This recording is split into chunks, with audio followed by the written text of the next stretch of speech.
Assalamu alaikum warahmatullahi wabarakatuh. Ndugu yangu mpendwa, hii nakupa stori ya kweli kabisa, na usikubali katika maisha yako umeenda tena kwa mtaalamu, kwa mganga wa kienyeji, haswa kina dada.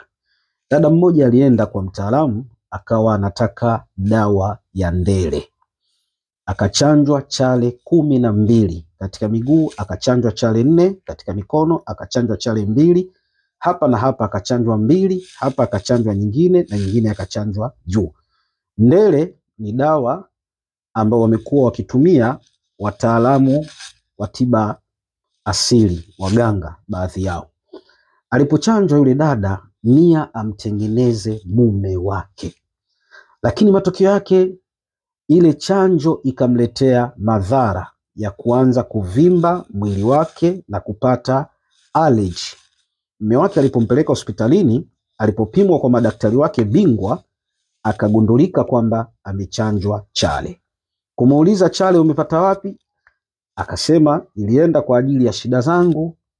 Watu wenye pesa unajua, huku na huku na huku na huku. Akajua yule mganga kwamba amemchanja chale, akatumia pesa, akajua mke wake alienda kuchanja chale kwa ajili ya kumtengeneza yeye kwa kutumia tiba ya ndele. Sasa chale, kuna dawa ambazo zinawekwa katika ndele, mojawapo ni sehemu za siri za baadhi ya watu waliokufa wakiwemo kina mama, ambapo dawa ile inatengenezwa, inawekwa katika kibuyu maalum, alafu wewe unapakwa katika zile sehemu ulizotolewa damu. Imemletea madhara makubwa sana ile chale na ikamsababisha kuachika katika ndoa. Ni heri katika maisha yako upewe dawa ya kunywa, ya kupaka, usikubali kuchanjwa chale, kwa sababu wengine Mwenyezi Mungu amewapa irham, amewapa viumbe katika maisha yao ambao viumbe wale hawaendani na zile dawa za kishirikina ambazo ndani yake zina mambo ya ajabu sana. Ameachika kwa sababu ya kuchanja chale. Ndugu yangu mpendwa, mtegemee sana Mungu katika kufanya ibada. Kama wewe ni Muislamu, zidi katika ibada, zidi katika adhkari, katika kutaja majina ya Mwenyezi Mungu Subhanahu wa Ta'ala, Ar-Rahmanir Rahim, Ar-Rahmanir Rahim, mwenye kuneemesha neema kubwa na mwenye kuneemesha neema ndogo.